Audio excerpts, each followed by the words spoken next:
علیہ الصلوۃ والسلام کی ذات مبارک جامع الاوصاف ہے. تمام وصف، تمام صفتیں، تمام کمالات، تمام فضائل اور تمام مناقب اور حسن و خوبی کی تمام حقیقتیں اللہ تبارک و تعالی نے ذات مصطفیٰ میں جمع فرما دی صلی اللہ علیہ وآلہ وسلم.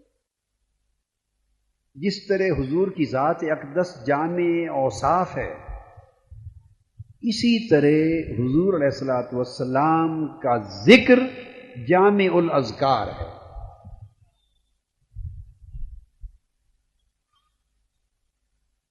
کوئی ذکر اللہ کی مخلوق میں کسی کا ذکر اس شان و مرتبہ کا حامل نہیں کہ اس ایک ذات کا ذکر کیا جائے اور اس میں سارے محمود ذکر آ جائیں اور سارے مطلوب ذکر آ جائیں. آقا علیہ السلام کا ذکر جامع الاذکار ہے کہ حضور علیہ الصلوۃ والسلام کے ذکر میں سب کا ذکر ہے. آج کی رات ذکر مصطفیٰ میں وقف ہے. چونکہ ذکر مصطفیٰ میں وقف ہے تو اس لیے ذکر خدا میں بھی وقف ہے.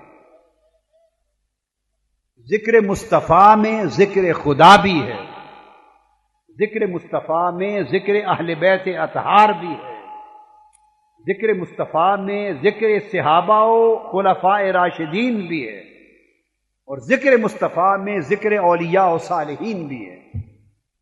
اللہ تبارک و تعالی نے حضور کے ذکر کو وہ جامعیت اور ہماگیریت اور وہ کلیت عطا کی ہے کہ اگر حضور علیہ السلام کا ذکر کر لیا جائے تو سارے اذکار کا اجر بیک وقت مل جاتا ہے. قرآن مجید میں اللہ رب العزت نے ارشاد فرمایا سورہ الرعد میں آیت نمبر 28 میں، الا بذکر اللہ تطمئن القلوب، خبردار اللہ کے ذکر سے دل اطمینان پاتے. اس آیہ مبارکہ میں اللہ تبارک و تعالی نے یہ فرمایا کہ اللہ کے ذکر سے دل اطمینان پاتے. اب اس آیہ کریمہ کی تفسیر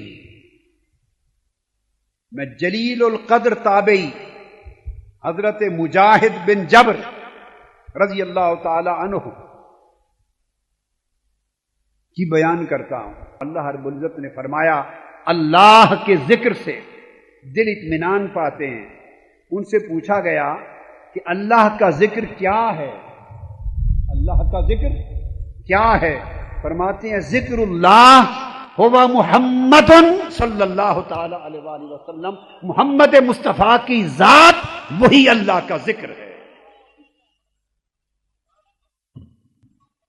حضور کی ذات گرامی خود اللہ کا ذکر ہے. سو اس لیے اگر حضور علیہ الصلوۃ والسلام کا ذکر کیا تو از خود وہ ذکر اللہ ہو گیا. اور یہی وہ تفسیر ہے جسے قاضی ایاز نے ابن عطا سے اور سیدنا امام جعفر الصادق سے روایت کیا، جس میں حضور علیہ الصلوۃ والسلام نے ورفعنا لک ذکرک کی تفسیر بیان کرتے ہوئے فرمایا کہ اللہ تبارک و تعالی کی طرف سے حدیث قدسی ہے کہ جب اللہ نے فرمایا کہ محبوب ہم نے آپ کا ذکر آپ کی خاطر بلند کر دیا، تو پوچھا گیا یا رسول اللہ صلی اللہ علیہ وآلہ وسلم حضور کے ذکر کو بلند کیے جانے کا معنی کیا ہے؟ اللہ نے جو آپ کا ذکر بلند کیا تو اس کا معنی کیا ہے؟ امام ابن عطا نے انہوں نے بیان کیا کہ حضور کا ذکر بلند کیے جانے کا معنی اللہ نے یہ سمجھایا ہے کہ اس نے فرمایا کہ اے محبوب اذا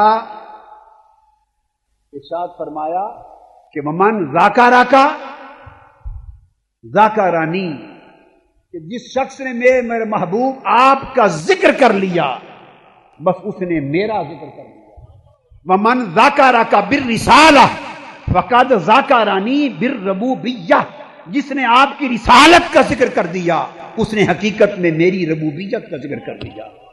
فرمایا اللہ پاک نے اے میرے محبوب آپ کے ذکر کو میں نے اپنے ذکر کے ساتھ وہ اتصال، وہ نسبت، وہ تعلق اور وہ عین یکدگر ہو جانے کا مقام عطا کر دیا ہے، یعنی ذکر مصطفیٰ کو ذکر خدا کا وہ عین یکدگر بنا دیا ہے کہ جو کوئی آپ کا ذکر کر لے گا اس کے نامہ اعمال میں ذکر خدا کرنا لکھا جائے گا، اور جو آپ کی نبوت اور رسالت کا ذکر کر لے گا اس کے نامہ اعمال میں میری توحید و ربوبیت کا ذکر کرنا لکھا جائے گا۔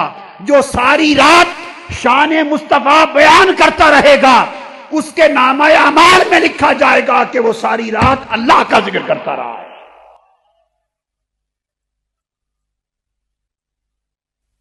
یہ تو ہوا حضور علیہ السلام کا ذکر جامع الاذکار ہونے کے ناطے حضور کا ذکر اللہ کا ذکر ہے۔ تو یاد رکھ لیں یہ عقیدہ اگر کوئی رکھے کہ حضور اللہ ہیں وہ کافر و مشرک ہو جائے گا، اس کے لیے ایمان میں کوئی گنجائش نہیں، وہ جو چاہے تعبیریں اور تعبیریں کرتا پھرے، یہ عقیدہ توحید کے خلاف ہے۔ مصطفیٰ خدا نہیں ہیں، خدا مصطفیٰ نہیں ہے، خالق و مخلوق اور عابد عبد و معبود اس کے فرق کو نہیں مٹایا جا سکتا، لہذا حضور تو خدا نہیں، یہاں تک تو بات طے ہے، مگر اس آیت کریمہ نے بتا دیا حضور تو خدا نہیں مگر حضور کا ذکر خدا ضرور، ذکر میں وحدت کر دی۔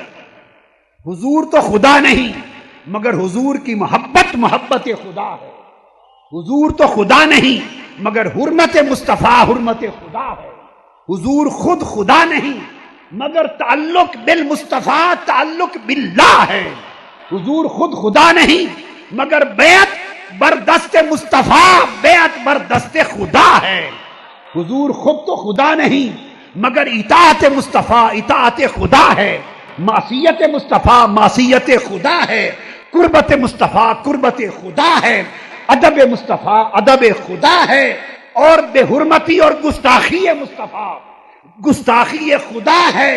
سو جہت مصطفیٰ یہ توجہ الی اللہ ہے اور دعوت الی المصطفیٰ یہی دعوت الی اللہ ہے۔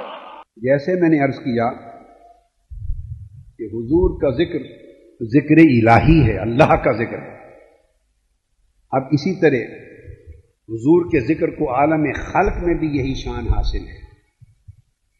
عالم خلق میں آقا علیہ الصلوۃ والسلام کا اسم محمد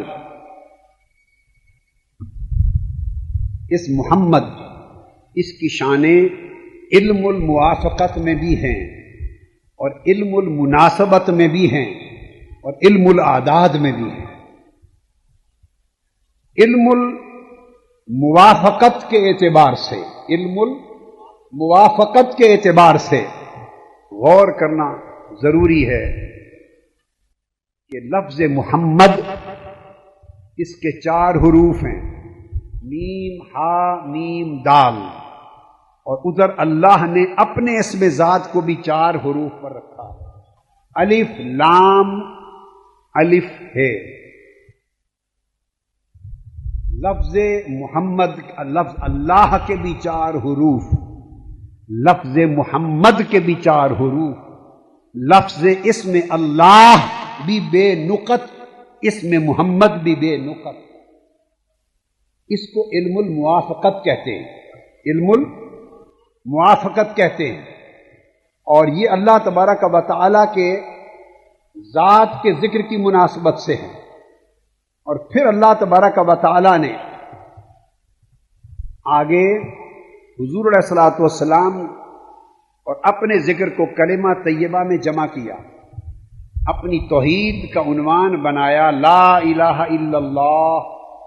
لا الہ الا اللہ کے 12 حروف ہیں اور بغیر واو عاطفہ کے اور نہیں ڈالا، کیونکہ واو عاطفہ مغایرت کے لیے آتی ہے، جب دو کو غیر ثابت کرنا ہو تو واو عاطفہ لاتے ہیں، اور غیریت کو مٹانا ہو تو بغیر واو عاطفہ کے لاتے ہیں۔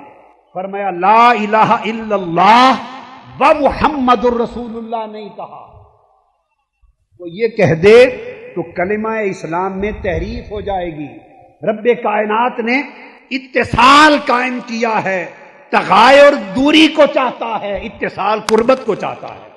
فرمایا لا الہ الا اللہ محمد الرسول اللہ، نہ لا الہ الا اللہ کے پورے کلمہ میں کوئی نکتہ رکھا، نکتہ عیب کو ظاہر کرتا ہے، اور نہ محمد الرسول اللہ کے پورے کلام میں نکتہ رکھا کہ نکتہ عیب کو ظاہر کرتا ہے۔ فرمایا جیسے میں اور میری شان ہر عیب سے پاک ہے، ویسے میرا محمد اور محمد کی رسالت اور اس کی شان ہر عیب سے پاک ہے۔